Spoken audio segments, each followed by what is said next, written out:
Dawson Show, the place for soulful, spirited women to grow, to dream, to create, to shine their own way in life and in business every single day. Happy 2026, friends. We're back in the podcast saddle today. And as always, I'm joined by my darling bestie, Tamara Protassow. Tam, thanks for coming back. Hey, hi. Oh, isn't this exciting? First one of the year. Oh, yeah, New Year. New Year, new us. Totally. I love that we've also somewhat matched today in our outfits. For those who are audio viewing, let me transcribe for you up a bit. for accessibility reasons. Tam is wearing a gorgeous little forest green knitty sleeveless top with some, is it embroidery? Is it just a pattern? No, it's just a print. garden-y. It's just a print. Oh, flowers lovely. in lovely autumn colours on there. Oh, Yeah, little tank good top. on you, doll. Oh, good on you, because it's midsummer here in Australia, and we usually live in cold climates. Me and Tam, we both live in southern states of Australia, and so we do get cold during winter, but it gets very, very, very warm during summer. So we are in the peak of that heat right now. It And does. I am wearing my Christmas dress. Hello. I was going to say, I do love those colours and that pattern on you. Whoops-a-daisies. Thank you so much. The camera, the whole computer just threw itself off in excitement at the exposure of my bosoms. Oh, yes.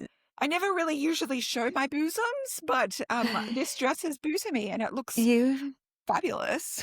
Yes. You have a terrific sort of, I wouldn't say plunging neckline, but it's a definite V. It's a deep V.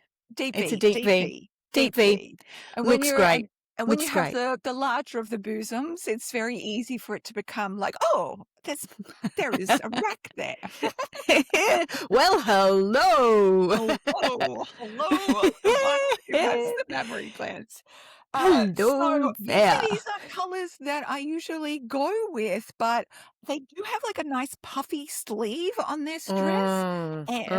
And for some reason, I just felt like it worked for me. Because usually I just go the blues and the purples. So for me to go into warm colours is wild. But it is. I'm rocking it.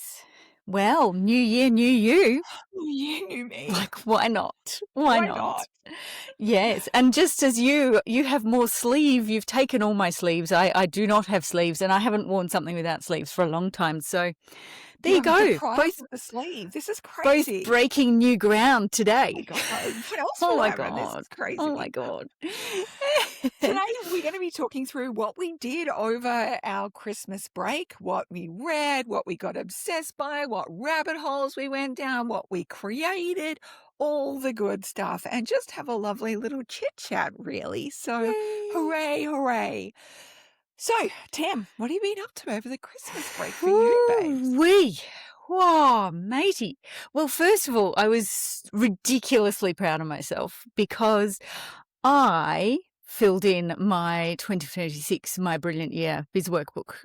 Not to be on brand or anything, but it was actually one of my proudest achievements because for the last couple of years, I have been struggling with hives, which is an autoimmune thing. It's just generalized itch.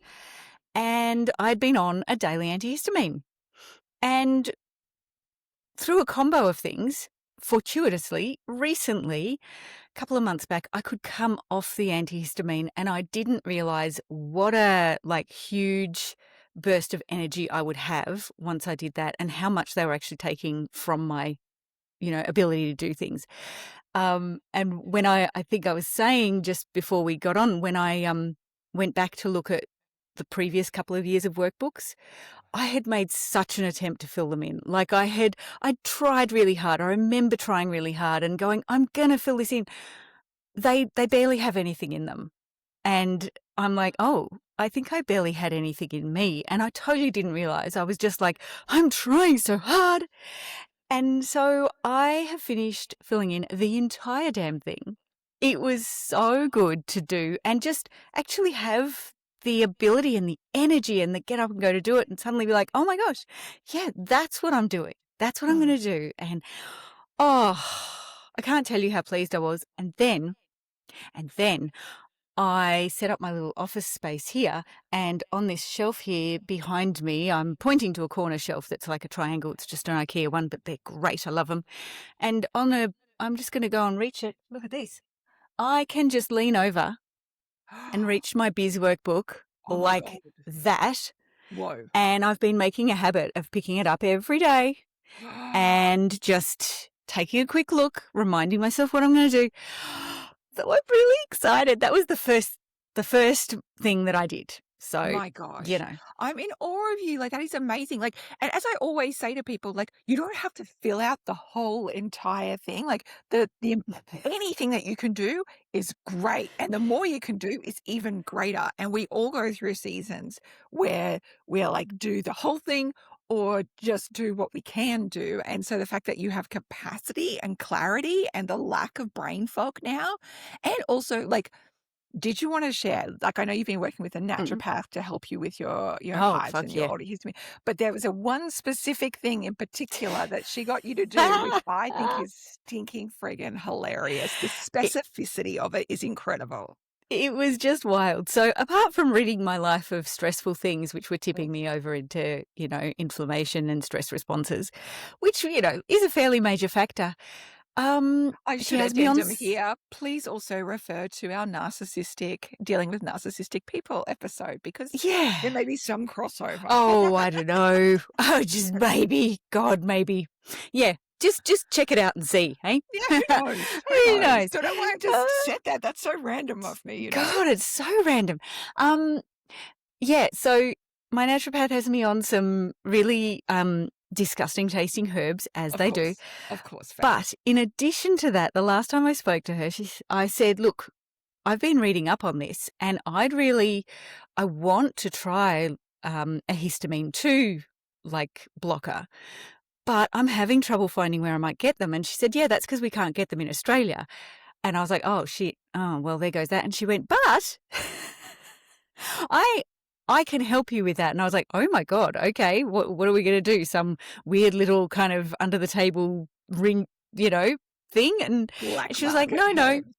Yeah, I know, like black market herbs. That's right. Yeah, no, she just said, I'll send you the PDF. You need to sprout yourself some lentils, like brown lentils, and they need to, they've got specific instructions. Follow the PDF. They have to be sprouted in the dark. And then you just eat 2 tablespoons of those before meals. And I was like, you what? Like, really? Oh my God.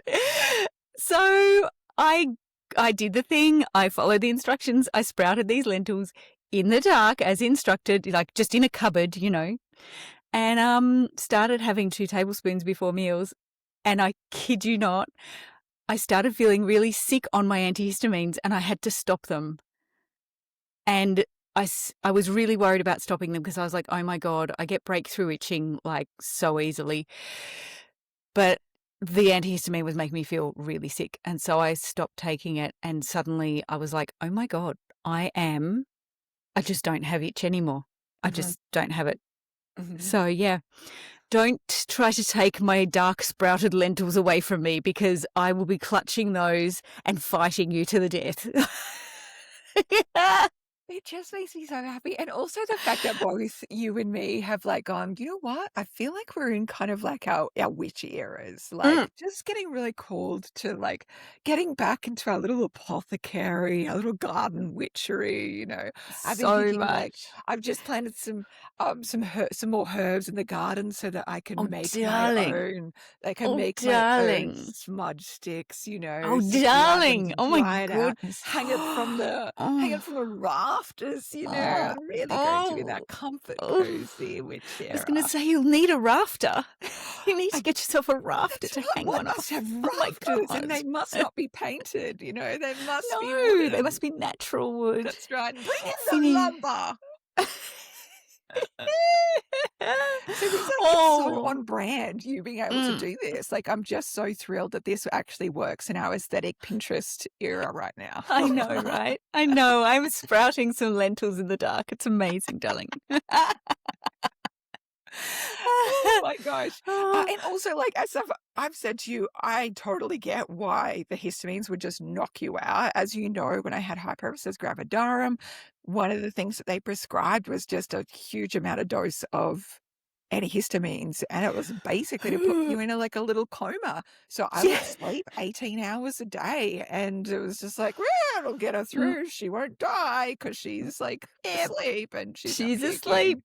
That's right. Absolutely. That's right. So Yeah. antihistamines are a powerful source of magic, but also very sleepy making. Yeah, exactly. And I just thought that perhaps I was in midlife and therefore lacking a bit of energy. And I thought, oh, well, I'll just get on with things, Whew. Anyway, so yes, that was a delightful thing to have happen. And I have to, and I know that you very specifically said you don't have to fill out the whole workbook. And this is very true because in the past, I could probably remember once when I have finished the whole workbook, whereas in every other year I've had them and I have filled them in, but just the bits that really called to me. So, and I have had extraordinary things happen in those years too. So, I was just pleased because I was like, well, let's see if I can finish this fucker this time. And I was like, oh my God, yeah, woohoo! I've been doing the same thing. Like for me, like the workbooks, I think sometimes people are surprised that I do them myself. And I'm like, what do you mean? I made them for myself. I absolutely made them for myself. And they have absolutely been like the linchpin of like creating my whole business. And every single time I've tried to get into like the era of not setting goals, it just doesn't work for me. For me, I tend to like really thrive on having a balance of like feminine, masculine energy in my life, having that arrow energy of something to push towards, and then also like the receptive flow energy as well. So the goals workbooks are just like such a nice linchpin for me. And for me, I've been filling it out by getting into my gardening era. And Tam knows I'm in my gardening era because Tam is the most prolific gardener that I know, and like it's like an ancestral thing for you as well. Like it comes from your family members, and it's just, and that's so funny as well because like I come from a farming family, and that is just not one of the gifts of the farming family that I received.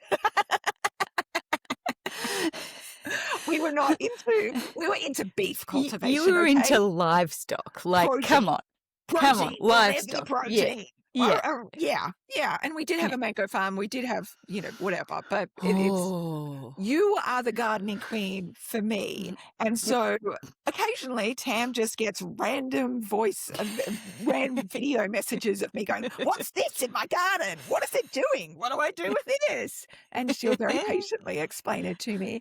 And over summer, I planted some pumpkin seeds. I ate some roast pumpkin. It was delicious. I always love a bit of roast pumpkin. I had a bunch of seeds from it. It was just store-bought. And I thought, you know what? I just chuck them in the garden. They sprouted, and I have been lovingly tending to them like a little mother hen every single day. It is ragingly hot in Australia, and so I've needed to water them every single day. And Tam gets my little video like, oh God, what's happening now? What do I do now? And so then Tam video messaged me back and shows me how to know what like a male pumpkin flower is and a female pumpkin flower and how to moosh those bits together so that they make sweet, sweet love faster in order to fruit things faster. So like having a nice little three-way with a pumpkin plant. It wasn't on my goals workbook, but I'm glad. Like I didn't realize I was going to have a menage a trois with a plant, but that's right. That's happy right. with it. Thrilled with it. The little known secrets of the gardening world are that, there's all these old codgers out there growing the world's best pumpkins, and they're actually out there at dawn with paintbrushes, diddling the flowers, getting them together. Transferring that seed. Yummy. Transferring the pollen over just in case the bees are taking a little holiday. Oh, thank you, bees. And because it's been so hot as well, I had to water like other parts of our garden because it's been dying just so much. And so I've just been sitting out there at like 5, 6 p.m., 7 p.m. at night with the sprinkler going and moving the sprinkler around and hand watering my little pumpkin seeds and then getting my workbooks out and sitting under the blue sky. And it's just been freaking idyllic. It really has. So that sounds perfection. Oh my yes. God. Oh I my know. God. Love it. I know. And then, like, it's a hyper addiction for me at the moment. And, like, will it last beyond a month? Let's find out in the next installment of Leonie Goes Down Another Rabbit Hole. So true. So true. And yeah, like gardening for me, it's the place where I just reconnect with myself and, all my grandparents were phenomenal gardeners, my parents as well, really, but really it's the grandparents. And, so quite often I will reconnect with those ancestors. Speaking of being in the witchy era, if I'm doing the old fruit trees pruning at the end of sort of mid-autumn, I'll be like, okay, come on, Boris, his trees were always pruned to within an inch of their lives and like they produced so much, but he took such great care of them. I'm like, come on, I need your help. And he's like, yeah, here we go. Let's do it. And I'm like, great. So yes, love the gardening. Love it. Love it. Love it. Love it. Oh, that makes me so happy. So happy. I also have been in a little bit of a baking era. I mean, the kids, it's What? long. Tell me everything. Tell me all the things. Baking? By baking era, I do mean buying cake mixed boxes from yes. and putting them together, which to me is baking. Like, I don't need to it is baking. I don't need all the details. It is baking. Need the food. It's baking. Yes, it is baking. You put it in, you put the other things in that it tells you to put in, and then it makes stuff. It did, amazing. However, create probably one of the worst moments of my school holidays thus far. Ooh, and I haven't do tell. No. I know, this is astonishing because you know everything about me and you're like, I'm sorry, what happened? You have not informed me of this. How did I not hear about this? Well, I saved a little treat for you. So one goody. particular day, I went to the store with my youngest and my husband to go look at books because that's how we spend our lives. What else would you do? Standing there and I was like feeling completely fine, totally fine. And then all of a sudden I shit myself in Big W. Just no explosion, no warning. Oh, and I was God. And I just looked Chris straight in the eyes and I said to him, I just shit myself. I just shit myself real bad. And this has never happened to me before. And he was like, oh my God. I know. And I was like, this has never happened to me before in my life. And he was like, all right, just go to the bathroom. Like there's a bathroom right over there. You go there and then I will meet you in the car park and I will take care of like the stuff we need to buy. I'll take care of it. And I was like, great. So we did that. And then I had to sit on plastic bags on the way home. It was a fucking disaster zone. And my God. Horrifying. But also, I do think everything's funny. Yeah. When it's happening. Right. Because like I'm just like waddling like a toddler who's just shit herself to the toilet going, oh my God, I've got that toddler walk on. That's fucking hilarious. Fucking hilarious. Anyway, so Chris takes me home and he was like, bless. What do you think just happened? And I was like, I've got no idea. Like I didn't have stomachache, anything like that. And he's like, okay, well, what have you been eating? Because I'm not very good at pattern recognition and he is. And I was like, nothing out of the order. And he said, what did you do yesterday? And I said, well, nothing really, but I did a bit of baking. He goes, and what did you make? And I said, well, I made those carrot cupcakes. And he was like, And how many of those did you eat? And I was like, they were quite nice. I think I ate maybe 6 or 8 of them. Hey, woohoo! Well, at some point, I just got really into them, and I just kept on plowing through them. And that's as you do, you bake because you're not just buying one from the store. You've got a whole fucking platter. Anyway, I have now discovered, and this is really important at the age of 43 to discover that if you eat that amount of carrot cupcakes in one day, you will likely shit your pants in Big W, and that won't be so. Wow. No. Yeah. Wow. Good lesson learned. It is a good lesson learned. You've just made my brain go off in the I wonder what they put in that mix.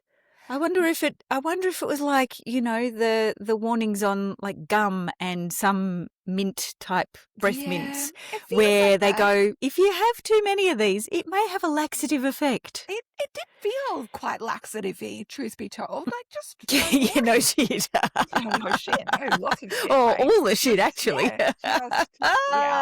So, Oh, you know no. what? I want to Oh, keep it bugger. real for you all. And so, if anybody out there is thinking, does a self-made multimillionaire shit her pants in Big W? Yes, she does. Yes, he does. And the next time that happens to you, God forbid it ever happens to you, I just want you to Yep. think, oh my God, that happened to Leonie Dawson. And that was quite And funny. yeah. So, And you can live through it. It's yeah, fine. you're It's fine. welcome. You're welcome. Humans, Yes. we're amazing. Yeah. Such resilience. Oh, darling. Yeah, Darling. I Oh, know, well, and I'm so thank you grateful. thank you for I felt saving that little tidbit for me. That's okay. That's I hope very it's warmed your special. day. I hope it's warmed your Ah, day. And also, like, it's yeah. like those times when we just always tell each other, like, the most embarrassing things that we've done in our lives just because it Oh, helps other fuck yeah. people. You know. Yeah.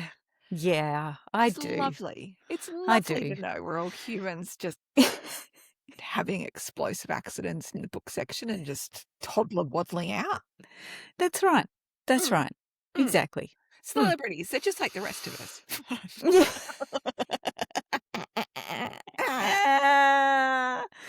Oh my God. Speaking Celebrities. of, you have had a celebrity encounter of late, my friend. Tell us everything. I did. Not up close. Not up close and personal. Pretty Not up close and though. personal. That's pretty good. But I did go to the Youngblood Melbourne concert on the 13th of Jan. So Oh my God. that's, what are we today? Friday. So on Tuesday, a couple of days ago, I went and saw Youngblood with my mate Jeanette, who's a Pilates teacher, and my very, very good friend, in-person friend as well. And Jeanette is the kind of person who could have fun in a bear paddock. Like, she would just be having a great time. And I was like, do you want to go see Youngblood? And because I'm buying 2 tickets. And she was like, yes. And then the next text I got was, who's that? And I was like, well, I happen to know you like all genres of music, so I suspect you're going to be just fine. So yes, we toddled along to the Maya Music Bowl in Melbourne, outdoor venue, beautiful amphitheatre, 13,000 people, all rocking away. And it was the best kind of night where I think I saw people there from like families with young kids, maybe 4 or 5 years old, all the way through to elderly people with like walking frames, and just everybody was there for a good time and were friendly, and it was just great. Like, Youngblood is a fabulous performer. Like, he wasn't holding anything back, and you can tell from, if you watch clips online or whatever. And I love a good performance. I'm a bit of an omnivore when it comes to music and performing and all that stuff. So, I do love a good committed performer. So that was good. Also helps that, he's a bit easy on the eyes, bit of leather pants action, bit of guy liner, little bit of guy liner, just a little bit pretty. I remember what you said to me, I've developed a bit of a celebrity crush on somebody who's much younger and a bit of a rock star. And I said to you, is it Youngblood? And you said, yes. And I was like, no, I saw him and I thought, that's Tam's type. That's all over Tam's type. Tam's got a very specific type. Tam likes a tall guy, a dark-haired person, and guy liner and shoulders. I'm sorry, I forgot the shoulders. Yeah, don't forget the important to that shoulders. situation. She likes a very triangular-shaped man with the shoulders at the top, like the It's the widest Dorito. part of the triangle. It's the Dorito. The Dorito man. The Dorito man. So I was really thrilled that I knew straight away, like, oh, it's Youngblood. You sure did. You sure did. You picked it. You picked it without an issue. But yeah, it was. It was an electric atmosphere, just people having the best time. And it was so cute because Jeanette and we started dancing and rocking out like the middle-aged rockers we are, because we've been going to gigs forever. And we kind of gathered this crowd of younger kind of, I'm going to say Gen Z because they're my kids' ages. They sort of started gravitating towards us and also really getting into the dancing and the rocking out and the, doing all the things like, when he was like, put your hands in the air, we're like, woohoo, and we'd all throw our hands in the air. And like, we did all the fun stuff. And this beautiful couple of chaps just sort of, they had to leave early and they kind of came over and sort of went, oh, can we just say something? And I was like, sure, yeah, what? Can I help you? And they were like, oh, we've just had the best night like dancing with you and it's been so great because you kind of gave us permission to like rock out the way we wanted to and it's been so nice. And one of them was like, I would really like to give you a hug if you're the kind of person who hugs. And I was like, oh, okay. And I said, I'd love a hug. And he gave me a hug and then he just sort of said into my ear, oh, have the best night and you deserve all the good things in your life. You just deserve so much goodness. And then he flitted off into the crowd because they were from country Victoria and had to go home. And I was sort of there going, oh my God. I felt like I'd just had this, it was one of those little luminous encounters that you have at these things where you just go, I have no idea of your name. I don't know where you've popped up from, but oh my goodness, what a blessed little encounter that was. And, so we continued rocking on with our little group that we'd gathered. And then the funniest thing was at the very end, after the encore, everyone's still clapping and cheering, and Youngblood comes back on and goes, all right, I'll see you in 30 minutes at the pond. And I have never seen like 12 or 13,000 people kind of do the, like, what?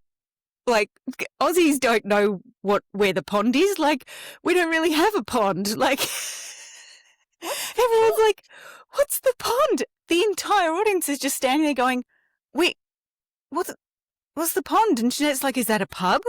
I'm like, I don't know. I've never heard of the pond. Like, hole? Oh, is it? pond watering Oh my hole? God. Yeah. Like, is it? No, no. It was a close by body of water that everyone had to figure out what he meant when he said pond because none of us Aussies knew what the pond was.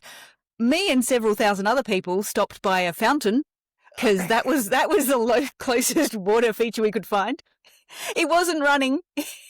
And so everyone's standing there around this fountain, like heaps of people, like so many people deep. And everyone's chatting and stuff. And then various cheers are going up and then people start jumping into the fountain. And I was like, oh man, Jeanette's, we were so middle-aged. Jeanette's next to me and she goes, love the staff that's going to be in all their cuts. I'm like, oh, fuck, that's terrible. I'm like, oh, so you're not hopping in then? She was like, fuck no. I'm like, yep, definitely not. Anyway, we eventually went, do you know what? The crowd in the car park's actually going to have like thinned out a little bit now. So we just decided to go home. Perfect.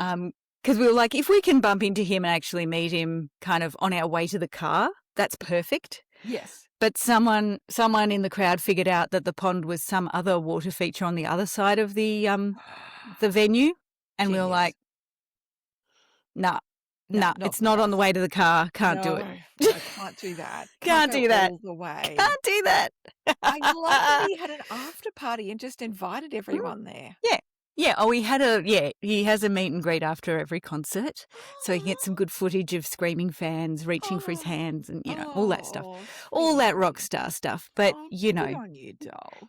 Oh, so yeah, made an attempt at the meeting, but, Yes. But you You left the house, and I feel like that's the real achievement here. Just for everybody who's got kids, for everybody who's over the age of 35, every time you leave the house, I want you to know we are like saluting you. It's one of those vehement salutes where you just go, Broad City. yes. Yes. Wow, Salute. Jack Yes. Black in, Yes. School of Rock salute. Yes. That's the one. You're Oh, right. You're yeah, so that right. one, that one. Yeah, So yeah, I'm still recovering from that outing because I got of to bed at course. 2:30 in the morning. Of course. Thank God you had your kinesiology tape on your knees and all of these joints. Right, That's what I'd be right. concerned Oh about. my God, it was the best. I have told so many people about this. If you have hypermobile joints, and you're going to go to a concert, PSA, get someone or get some kinesiology tape and look up how to support your knees with kinesiology tape if you are hypermobile, because Mhm. kinesiology tape is stretchy and it's really sticky, so you can actually like support your joints and then you don't end up so sore the next day. It's amazing. Nice. Wow. Wow. Love But that. yeah, Love but that. yeah. And of Mm. course, because we're such extroverts, we've been reading. Oh, that's right. That's right. Oh my goodness. Oh my goodness. All the activity. I We've know. just been so busy. So busy. Tell me. What have you been reading? Come on. So, Spill. I mean, obviously, I've read some trashy romance. Nothing of Oh, yeah. note, though. Not Haven't enough we for all? me to Haven't we all? actually, for Mm-mm. me to go, wow, like that was enough for me to like tell the world about. Yeah. So I've been reading two kind of non-fiction biographies about people. The Mhm. first was Dirtbag Billionaire, which is about Mhm. the dude who founded Patagonia. And that was Ooh. a fucking 5-star book. Honestly, an exceptional book. This guy is so fascinating. I had no idea the huge amount of impact he's had. He's like a real hippie with like very, very like ethical values, genuinely couldn't give two shits about money. And he started Patagonia like in the 60s and 70s as a rock climber just because he was trying to make equipment for himself that would work. And over the years, it just built up this huge groundswell. He has never brought in investors. Him and his wife and his two kids have remained the sole owners of it Oh, because they wow. felt I had like no if idea. I know, and I felt like Holy shit. they felt like if they'd sold it, then they wouldn't be able to do the same kind of ethical values.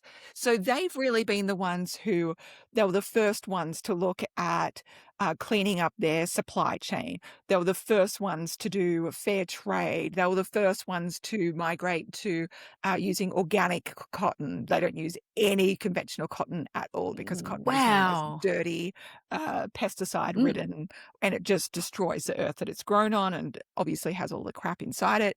And then he was the one who created 1% for the planet. He's created like so many climate change coalitions and has been a huge force for good in the business community and really wanted to show people like you could do business differently. You could make it very, very ethical. And now he's in his 80s. His children don't want to run the company. They couldn't give two shits about the money. They actually work in the company. One is a graphic designer and one in the warehouse. They don't want to be the CEOs. They don't want the money. Like it's just because they don't believe in the value of having billionaires. It is a company that is worth up to $6 billion owned by these four people who could not give two shits Jesus. about it. Wow. And so they, of course, did this, again, a totally revolutionary thing. They were worried about what happens after Well, they die. yeah. They Holy wanted shit. Patagonia to continue being a force for good in the world. And so they worked out this, it's the world's first, but they've donated the business to the planet. So like all profits from Patagonia now goes into environmental conservation. Holy crap. I I know. just got chills. That I is know. full on. It is such a good book, and he's such an iconoclast, and he couldn't give two shits about everybody else and what they're doing. He's just so fixated. And honestly, it made me want to run out and like buy something from Patagonia because I was like, this Yeah. is an incredible story. But he doesn't want people to buy from Patagonia unless you actually need it. And he has put ads out since the 90s saying, don't buy our shit unless you really need it. And even if something of ours you've bought that's broken, bring it into the store, we repair it for you. Like, let's not create Oh my waste. God. Oh my Incredible. God. Incredible. Wow. So good. And so I think that was like such a huge highlight. Then I read another book, which is kind of like such a similar space and yet is like the polar opposite of how bad things could be. Oof. Because it's called The Woman Who Fooled the World, and it is an investigative journalistic I think I know who that's Look about. at Belle Gibson. Oh, yes. Oh, my And God.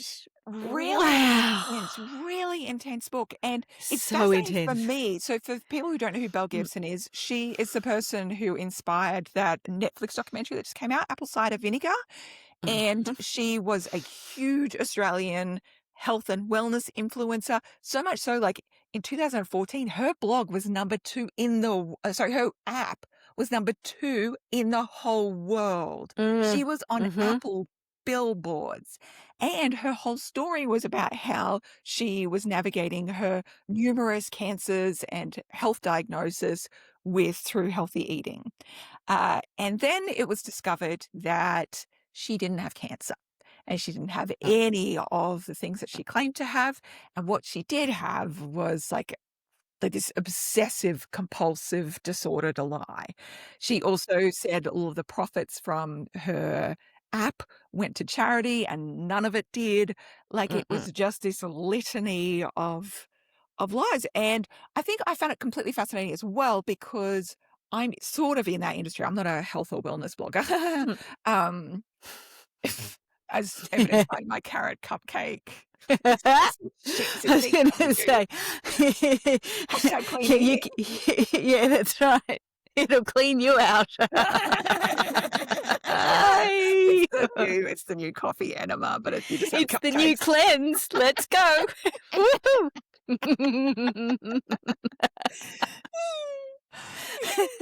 So, God.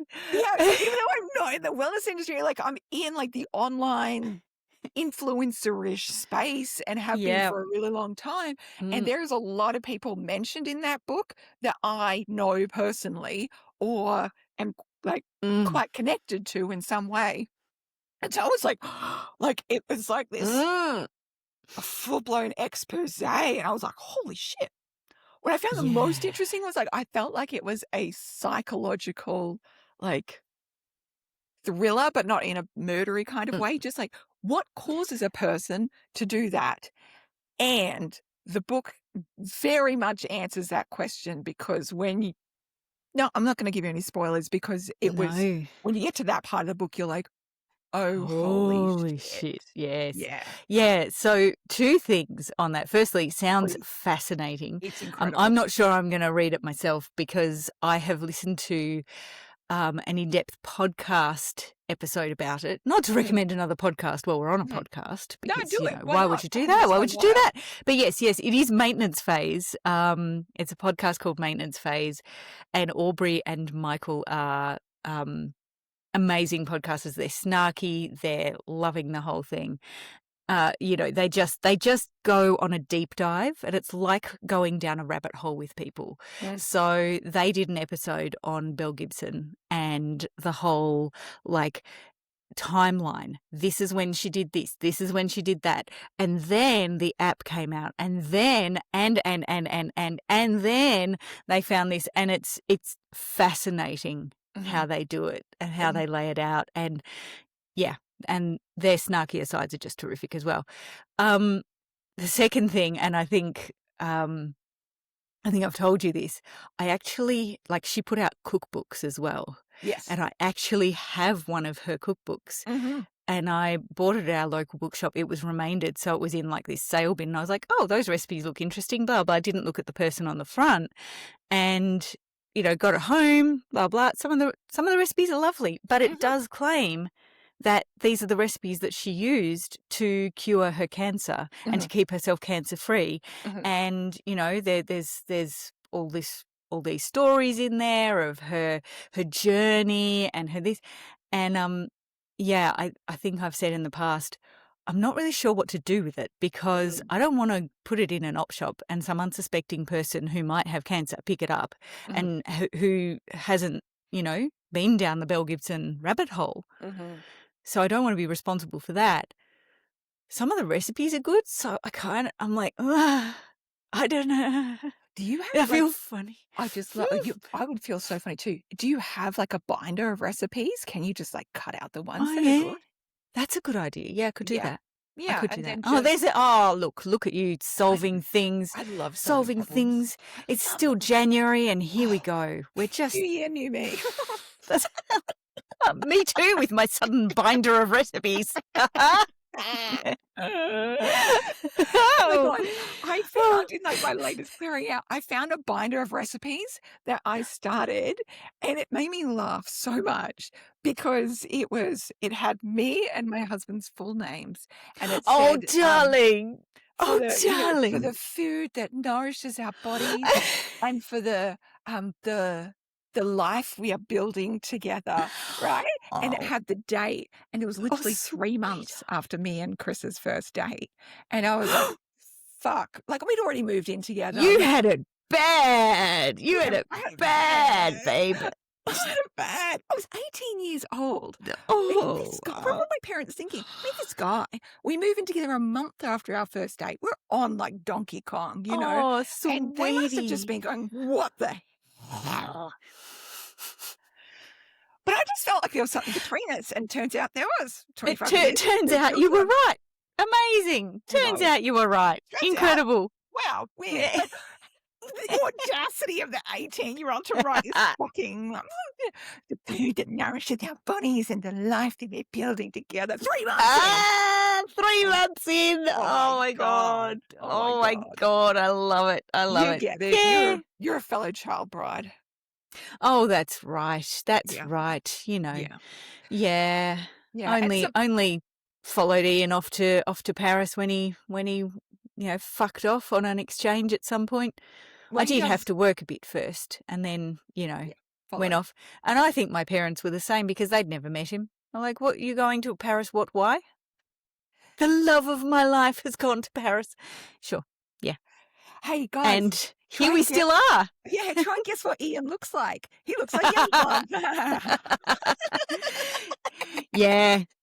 When I get him to put the guy liner on. Mhm. Whoa! Watch out! Woo. Clear the schedule. Look out. Okay, what have you Oh, been lucky the reading? man loves What- me. I Pardon? know, he's so lucky. He's so blessed. We have the most lucky men in the world. We do. We do. We do. Lucky, All right, what have lucky you he been loves me. reading? Oh, speaking of being in the witchy era Yes, please. and herbs and things, I read a book called The Lost Apothecary, and it's by Sarah Penner, and it is fiction.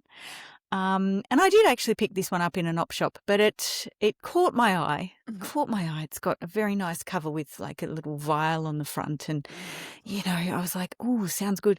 And it was just about it's set in the past, several hundred years in the past, but also in the present day. And it is about this apothecary who she takes it over from her mum, who was a healer and, dispensed herbs for women's issues, whatever they were. And this particular, her daughter takes it over when her mum dies, and through a series of events, she becomes the apothecary who women go to when they want to get rid of someone in their lives. Ooh. And who, it's sort of that problem solving that women used to have to do in their lives. Abusive men, whatever. Like there was and she would keep this record in this book. And in the present day, a woman goes to London and ends up going mudlarking, which is when the tide is low in the Thames and you go and you pick through the mud to just see what might have been brought in by the tide. And she finds this little bottle, and then she starts investigating. And it's kind of these parallel stories that go on together. And I'm not going to say any more because it would give it away, but it really caught me, and I was so glad it did, because I'd been in a bit of a fiction slump. I've been reading my usual staple of trashy romance, which is lovely and good, and it is like a necessary thing just to keep me as a person ticking over. Lubricated. Yeah. Oh, yes. Intellectually. Yeah. I was, Bodily. I went straight to the gutter, but good on you. No, Good on you, mate. Well done. That's what I was leading into that, Tam. I was trying to. Oh, sorry. Sorry. Don't get it. No, I took the shortcut. So it was really nice to get into some fiction that held my attention and I couldn't put it down. And I was just, I was fascinated. And I was like, oh, yeah, I should probably I really want to make a better herb patch. Like I've got herbs growing and I've got ones that are growing that self-seed. So I'm forever being like, oh, there you are, friend, popped up again. But I was like, I think I would like a little bit more of a patch, not to make nasty things, but just to, again, feel like I've got my hands in that dirt and in that tradition, Mm, So, mm. yeah, lovely book. Highly Oh, recommend. Highly recommend. oh, that Mm, sounds beautiful. And mm. both you and me have been a little bit obsessed lately with there is an influencer, but a witchy influencer, a magical one. And her name is That Glasgow Witch. Oh, yes. She just has the Yes. most beautiful presence. She's on the TikToky. Is she on the Mm. Insta? Is she on all the I things? don't know. I Who can check. knows? Who You keep knows? She's on. talking. I'll have a little check. Yeah. Anyway, she just has a really beautiful way of uh, presenting it, and really she has an incredible presence to her. I think that's the She thing I love does. most about her. And so she shared about the 12 magical nights, right, which starts on winter solstice. If you're in the northern hemisphere, we're a summer solstice. So I ended up going through that 12 magical rites process. Mm. You decided not to because, do you want to share why not? Yeah, absolutely. So I've been doing solstice calls for my groups that I run, and I've been inviting people who just want to join those as well. And so I'd just done the summer solstice call, Mm, and the time from summer solstice through to sort of equinox and then winter solstice is really about what you're leaving behind. It's not about what you're growing. And mm, so the 12 magical nights was about what you're bringing into the year. And so I kind of had this sort of, I'd prepared for it. I'd written my little list. I was ready. And then as I kind of went, okay, great, I'm going to write these little wishes on a piece of paper and cut it up. I just kind of felt like I was in a bit of tug of war. I was kind of mm. like, forward and back and forward. And I was like, what's happening? And I felt really kind of confused for a minute. And then I did see an Aussie sort of pagan witch person going, look, if it's feeling great, do the 12 magical nights. But if you're feeling a bit odd about it, then this might be why. And it's because we're in the opposite hemisphere. So Mm, in the northern hemisphere, it is about what are you bringing into the light? What are you sowing in the darkness to kind of reap in the light? And, when harvest comes, and I was like, oh, crap, that's me. So I kind of put the brakes on that and thought, oh, I'll put a bookmark in that one and I will do it at the winter solstice, beautiful. 12 nights after winter solstice. But if it was feeling all right, like it was for you, that's great Mm, because it just depends so much on how it's actually feeling for you. mm. So how did it go? What did you? Oh, so for me, it was my first year doing it. And also, I find it interesting. Like, I could totally understand why some people are like, oh, no, it's not the right time for me. It's Mm, interesting when I look back because the first kind of circle that I was kind of mm, initiated into, like women's circle, this kind of practice, I was 21. And uh, our mentor, Elenita Ali, who is the most beautiful soul, she's in her 80s now. And she uh, her philosophy was that we would celebrate with the Northern Hemisphere mm, because she always felt like the energy was ripe around the world if you wanted to tap into it.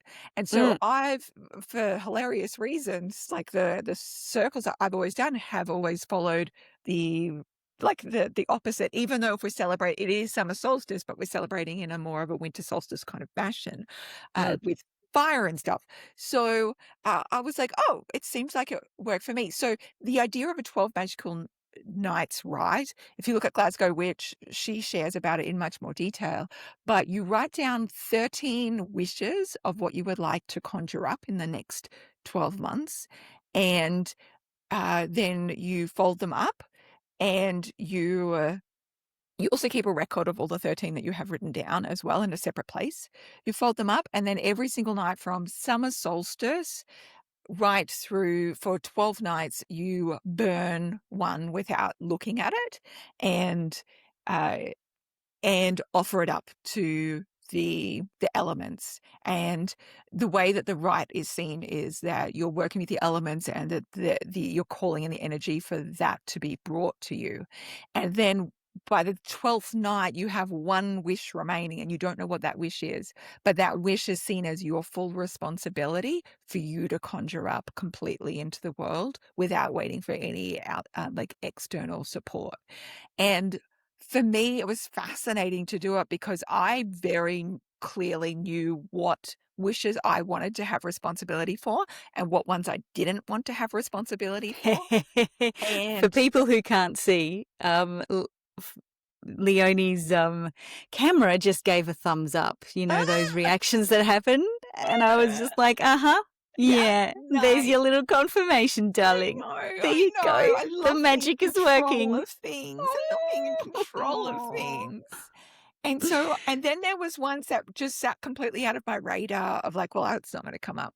And so when the one came up for me, like that was my responsibility. All I could do was just sit and laugh and just go, yep, that's absolutely my responsibility because it's a project that I have been thinking about doing for 2 years, and I have been given so many messages to do, and I keep on ignoring it.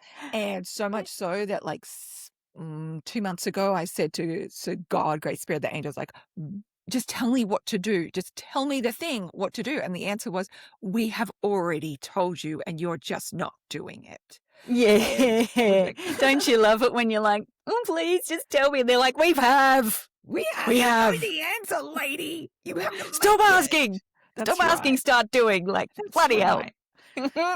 So it was a beautiful process. And I also really relished doing that process because I feel like it has informed my whole summer because every single night at sunset, I would take my little wish cauldron out to the veggie patch and I would burn it over the veggie patch. And so all of the ash would go into the veggie garden and then I'd plant the seeds in there and then I'd water it. And so it kind of felt like this beautiful ecosystem of wishes and seeds and dreams and everything. Oh, I'm just having such a beautiful garden magic moment there. It's just so lovely. It's magical. Like these tiny little seeds, like your little pumpkin seeds, they're not bigger than your fingernail. I know. And the vines just they just explode out of it. So yeah, what a beautiful way to do that. And we can do that ourselves, right? Like we have these seeds and they can become big things. Yeah. Yeah. They can become big things. They do. They do. So it's been blessed. So lastly, I wanted to share some of the things that I've been making. Firstly, so exciting. Tell us everything. A rabbit hole. I got into this Substack rabbit hole and immediately was messaging Tam like, damn, you've got to be here. Damn. Have you started your Substack account? Damn, I want to send you DMs on Substack. Damn it. And I was like, my phone doesn't have enough memory to put another app on it. And then, and so I put it off, and then, which is very on brand for me. Yes. And then I think it was yesterday, I was like, I've got a Substack account. So I just signed in on my laptop and was like, oh, here I am. Cutie pie. I forgot. We have another app I can send you things on. We have the TikTok account I can send you the silly things on. We have the DMs. We have the work chat. We have the layers. Many layers. The layers and layers. Yes. Tell us about your Substack, though, because this is an epic rabbit hole. Yes. So my friend Jana Kingsford, who I interviewed on the podcast recently, she was like, Leonie, you've got to be on the Substack because Jana, like me, is a ye olden day blogger. And she's like, babes, it's just like being in the blog in the olden days. They have a really nice interface and everybody's on there. And they're all blogging and long form content's cool over there. And I was like, whatever. And then it just kept on seeding for me. And then I went on there and I was like, oh, what the fuck? I started an account. Like, what the fuck? Because all of the people from the olden day blogging days are on there. And I think it's potentially going to be having a huge year as well. But it has been so glorious just to like reconnect with some of my favorite bloggers from the last 10, 20 years and get to reconnect with their writing. And I find going onto Substack like a billion times more inspiring than going onto Facebook or Instagram. There's just something really delicious about it. So of course I've started a Substack account. Of course I've Of started course. blogging over there. Why not? Of course, yeah. Why not? Why not indeed? I was having a little look-see, and one thing that I really liked about it was that it's sort of got like a feed like social media Short does, form content. Yeah. but it's not it just seems to be people being lovely. Yes. Like it's really quite nice. It's the early And internet days. Oh my God, it really did feel like that because I was like, yeah, Leonie, the early internet, yeah, right.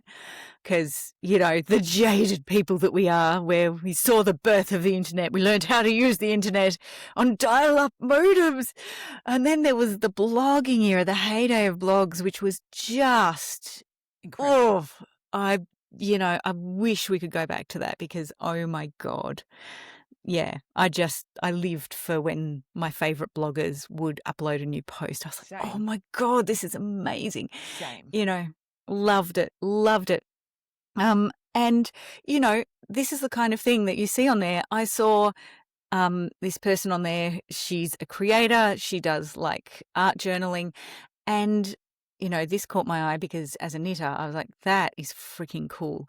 She had taken like 2 pages that she'd done of her art journal, and she had put the designs onto some mittens that she'd knitted.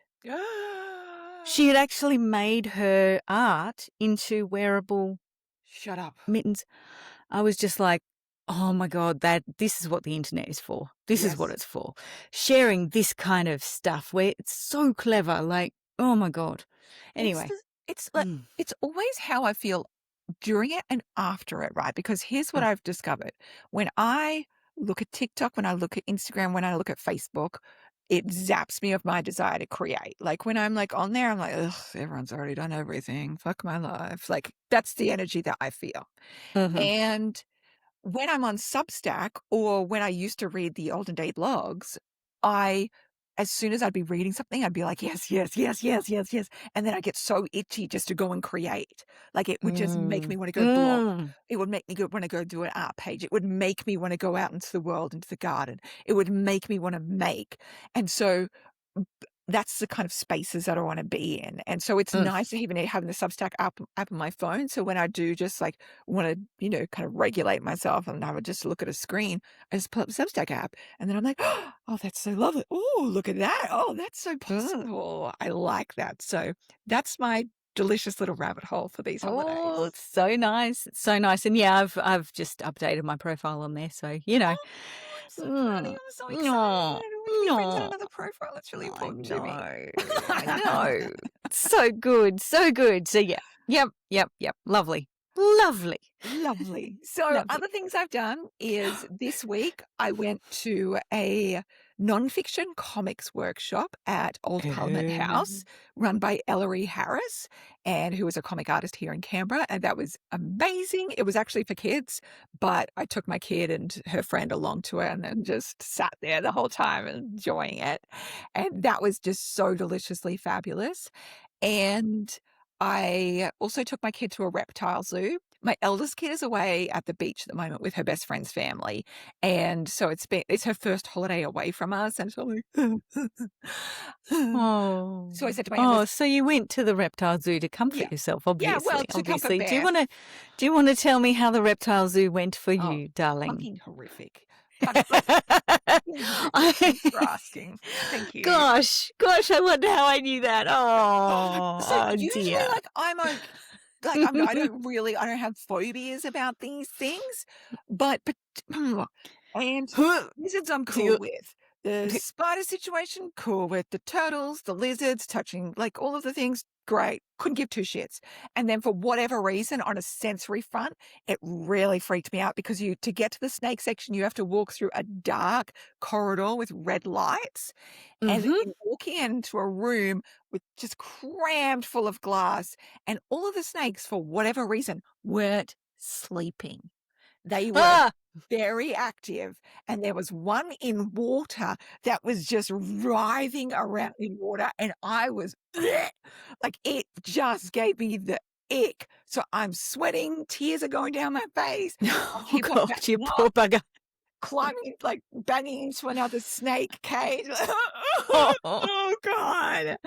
And one of my friends said to me, oh, that zoo is really wild, isn't it? It's sort of like you've gone into like a snake hoarder's lounge room. And that's what, like, there's no exit, there's no light, there's just, it feels like an escape room. It was horrific. And my daughter loved it. Of Loved course she it. did. Of She loved course it. she did. It's like, oh, they're so cute. They're so cute. Oh my God, Mum, look at it. It's so cute. It's moving, Mum. Get me out of here. Have any kind of reptile phobia of any level, highly do not recommend the reptile zoo, because me, as a person without one, got one while I was there. Oh, God. Yeah, you Just imagine see. if I actually shit my pants there, though. That would have been Oh so my funny. gosh. That would It be just would have been the crossover that we yes. just, Yeah. it just would have been the crossover to end all crossovers, really. Yeah. Yeah. Thank goodness So you didn't, I really, know. because, I know. you know, can you So we imagine had trying to find the door? Well, just no. So we had a Oh, glorious time with Beth Week. My eldest comes back tomorrow. Thank fuck. She texted amazing. me to tell me she misses her mama. And I was like, Oh, yes. oh, the sweet thing. I love when teenagers are so sweet. It's somehow just, Mm, the the cutest. The cutest. It's the cutest. So one Oh. night I was like, oh, what am I going to do? You know, I'm missing one kid, so I feel like I'm missing a limb. There's something I need to do. And just was like, I just get the message. And it was like, you need to run Dream Quest again. I ran Dream Quest at the start of 2025, a free 3-day masterclass to get people like right in the right energy, to feel empowered and like in the vibe for creating a beautiful year ahead. And it was so profound and one of my favorite experiences of the year. And I was like, right, I'm doing 2026 Dream Quest and adding bits into it and just weaving it up. So it's going to be completely live, totally free. If you'd like to join us, go to leoniedawson.com/DreamQuest26. I'll also drop the link in the show notes and you can join. Amazing. But one of the things that I loved about it is that for Dream Quest 2025, I knew I needed photos for it. And so I went and took myself up the mountain at sunset and created some. And I really wanted to do the same for 2026 Dream Quest. And yes, I could get a photographer out, but there's something really special about going out and doing it myself. So I went to a slightly different place along the Murrumbidgee River, and it was sunset. It was probably 7 p.m. at night, and I'm like, right, I'm going out to take photos. And my husband's like, what? I'm like, no, the energy's here. I'm going. And he's I like, must go. I must away, darling. I must away. I must away. So I donned my wedding dress. So Of course you did.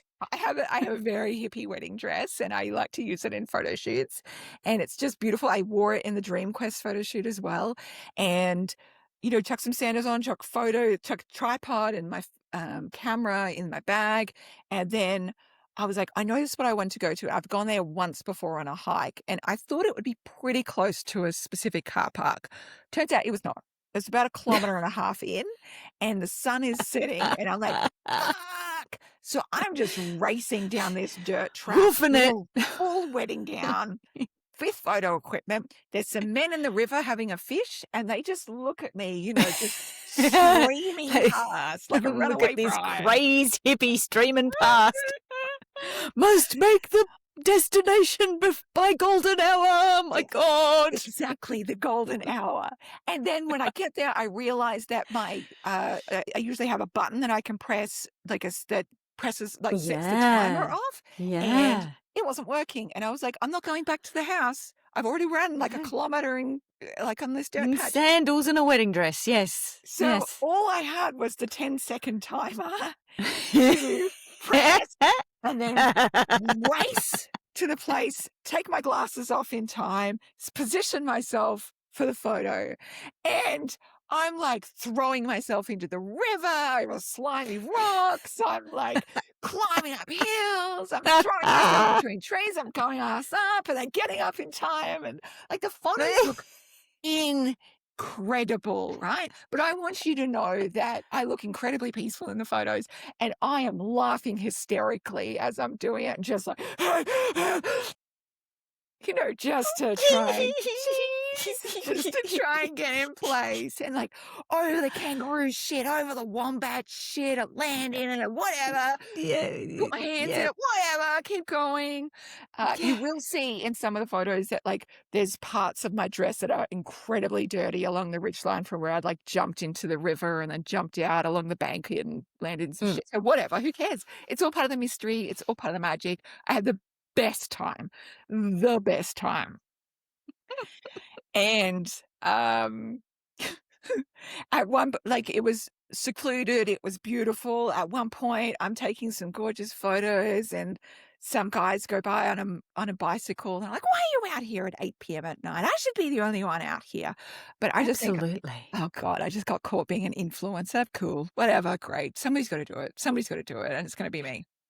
Yeah, look, that's fine. That's fine. You get a pass.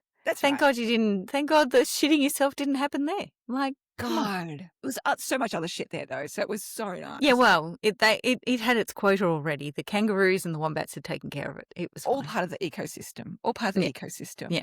And then when I was walking back, I was just feeling elated, and I walked back through this big mob of kangaroos who just couldn't give two shits about me. No, they're just like, yeah, whatever. And I get right to the end and I hear this motion in the bushes, and I'm like, that's too big for a lizard. That's making a different sound than a kangaroo, and it's not a snake. And so I look a little bit closer, and there in the twilight is this big rock of a wombat. Oh, yes. Big ass wombat. Oh, it makes me so happy. It's so nice to see a wombat in the wild. It felt like such a blessing. And I was like, oh. They are amazing. They're amazing in the wild. We have a wombat hole on our property. Shut up, just Tam. so you know. We do. Just saying. God, just saying. Do you see it when you're out in your organic leavery patch? We see it sometimes in the middle of the night because they are nocturnal.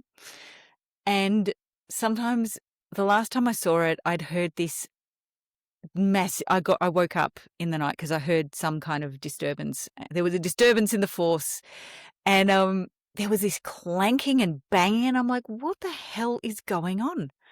And I like sort of sat up in bed, thought, waiting for it. Anyway, of course, 2 a.m, all you can think is someone is dragging a body and stowing it under my house. Like, it was that kind of large noise. There's no other option. So I'm like, Ian, there's some horrible noise going on. Ian. And he's like, what? And he was like, what, do you want me to have a look? I'm like, oh, for fuck's sake. So I get up. That's love, guys. That's marriage. That's love. When you hit it's the 25-year mark, that's what you say. Oh, for fuck's sake. Oh, for fuck's sake. Oh, for fuck's sake, I said. Anyway, I went and I got the dog and I opened the door, and the dog dashes off in the exact opposite direction to the wombat noise. So that's incredible.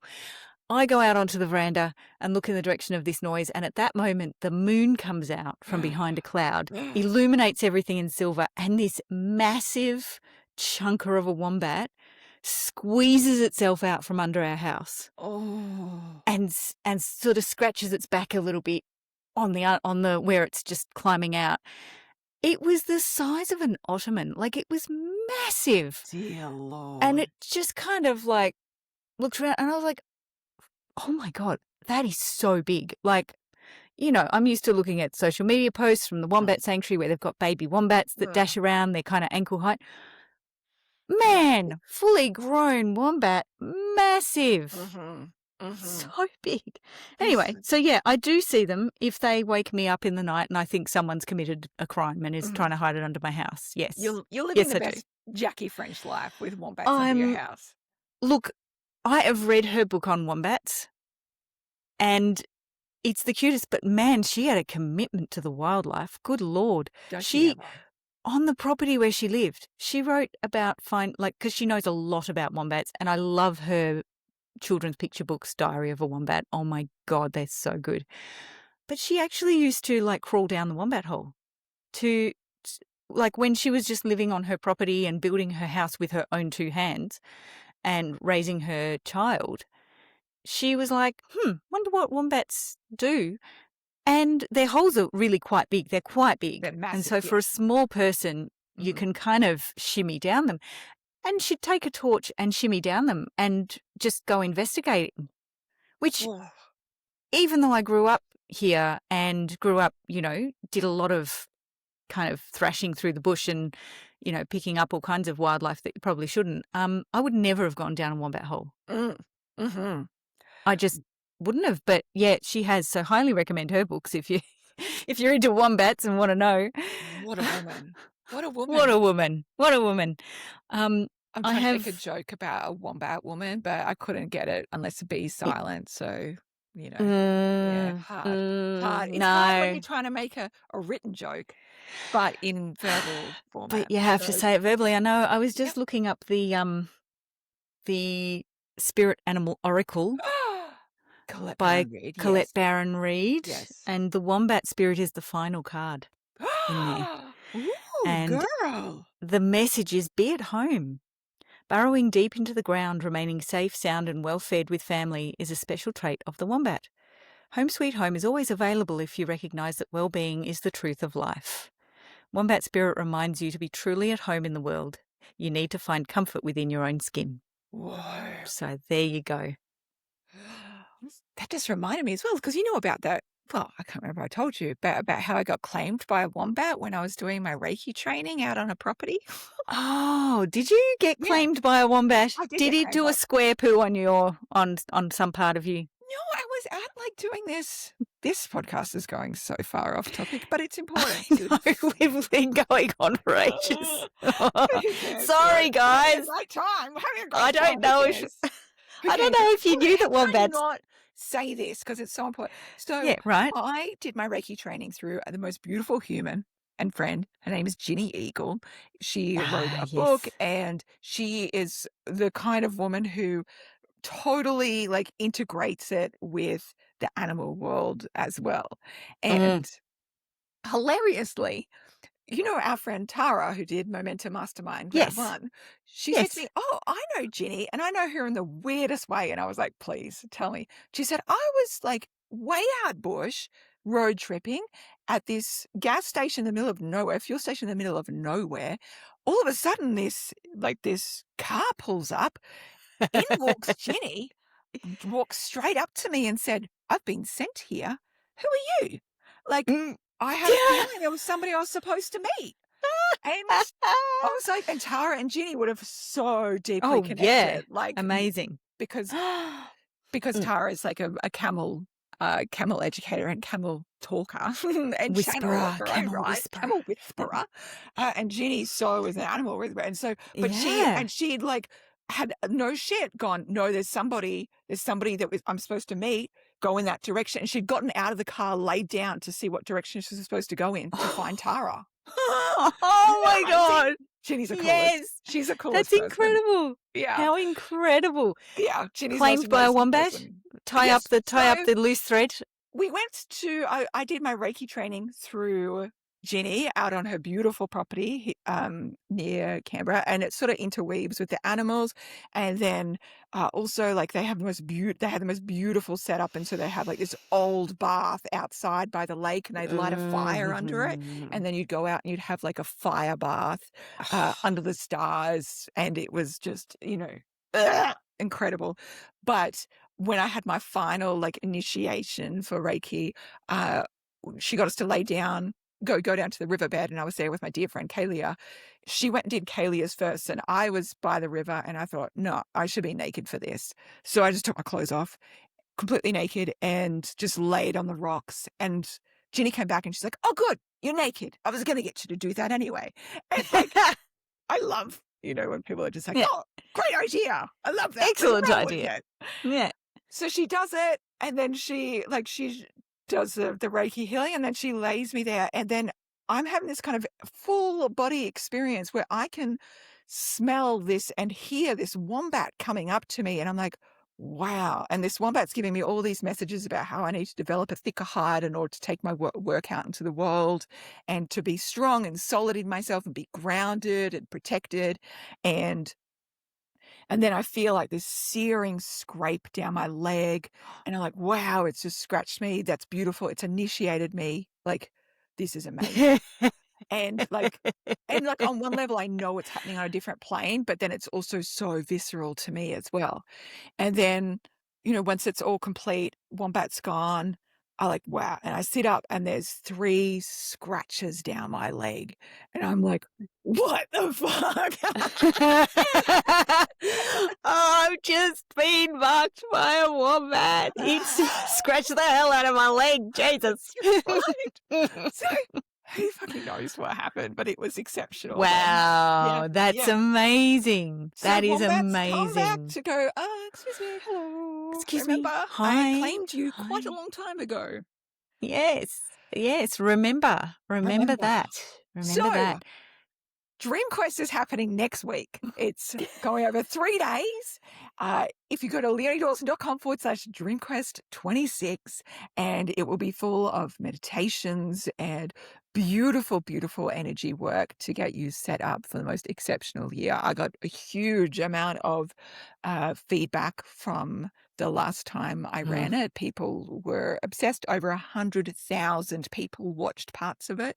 Like there was over 100,000 views on it, and it was just such a synchronicious and so beautiful. And there will be prizes as well, and just really creating a magical atmosphere. And the other thing I've been doing is... Wait, there's more. I know, I've been so busy.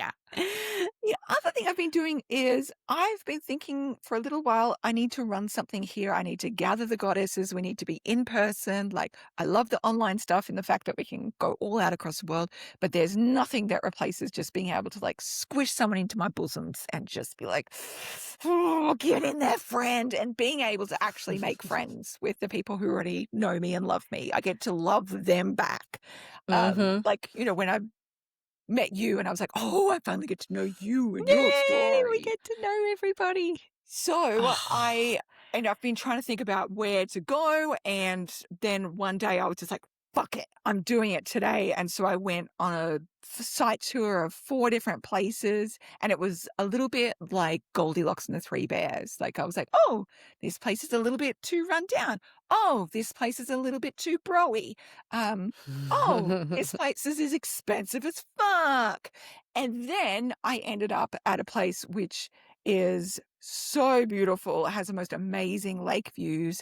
And I was like, great, I've got it. I've got the place. And once I had the location, I could announce it. So I'm going to be running the 2026 Dreaming Party. It is going to be a 3-hour workshop, Saturday, 31st of January here in Canberra on the south side.